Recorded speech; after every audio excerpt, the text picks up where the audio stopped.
Hạnh phúc nhỏ nhưng chắc chắn. Chúng ta thường nghe người ta nói hạnh phúc nhỏ nhưng chắc chắn. Nó đề cập đến niềm hạnh phúc nhỏ bé mà chúng ta cảm nhận được trong cuộc sống hàng ngày. Viện nghiên cứu xu hướng người tiêu dùng của Đại học Quốc gia Seoul đã chọn hạnh phúc nhỏ nhưng chắc chắn là một trong 10 xu hướng tiêu dùng hàng đầu ở Hàn Quốc vào năm 2018.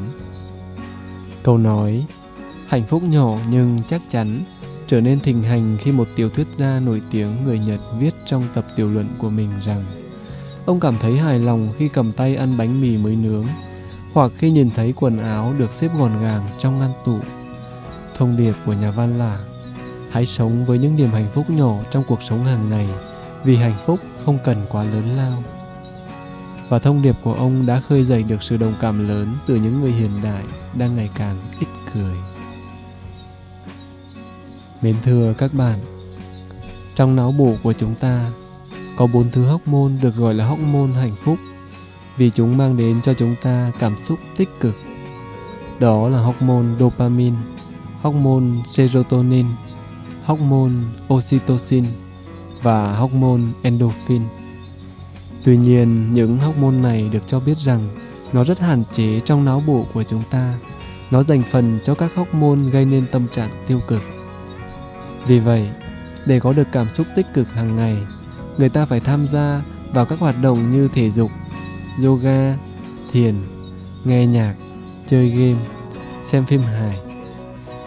Tuy nhiên, có một việc làm giúp não bộ chúng ta kích hoạt được những hormone tích cực, đó chính là lòng cảm tạ, sự biết ơn, sự thỏa lòng với những thứ hiện tại. Khi chúng ta biết ơn với cuộc sống, biết thỏa lòng với những điều nhỏ bé trong cuộc sống hàng ngày, sẽ kích thích não bộ của chúng ta tiết ra những hormone tạo cho tâm trạng của chúng ta cảm thấy hạnh phúc hơn. Đôi khi, niềm vui và hạnh phúc không phụ thuộc vào những thành tựu lớn lao mà có thể xuất phát từ những trải nghiệm nhỏ trong cuộc sống hàng ngày. Việc trân trọng những khoảnh khắc bình dị và niềm hạnh phúc tưởng chừng như không đáng kể có thể làm cho cuộc sống trở nên tươi sáng hơn. Quá trình tận hưởng những niềm hạnh phúc nhỏ giúp chúng ta thoát khỏi những áp lực lo nghĩ về tương lai và những điều buồn phiền trong quá khứ, giúp chúng ta biết yêu thương với cuộc sống hàng ngày. Thay vì luôn tập trung vào những mục tiêu lớn và xa vời, hãy tìm cách trân trọng và tận hưởng những khoảnh khắc nhỏ bé trong cuộc sống hàng ngày. Đó có thể là cảm giác khi uống một tách cà phê ấm áp buổi sáng, một bữa cơm gia đình, hay thậm chí là việc thấy ánh nắng mặt trời chiếu qua cửa sổ. Hãy thay đổi thái độ của bạn với cuộc sống bằng cách tìm kiếm những niềm vui nhỏ và tạo ra những trải nghiệm tích cực hàng ngày. Thay vì nghĩ về những thứ mình thiếu, hãy nhìn vào những gì bạn đã có và tận hưởng chúng.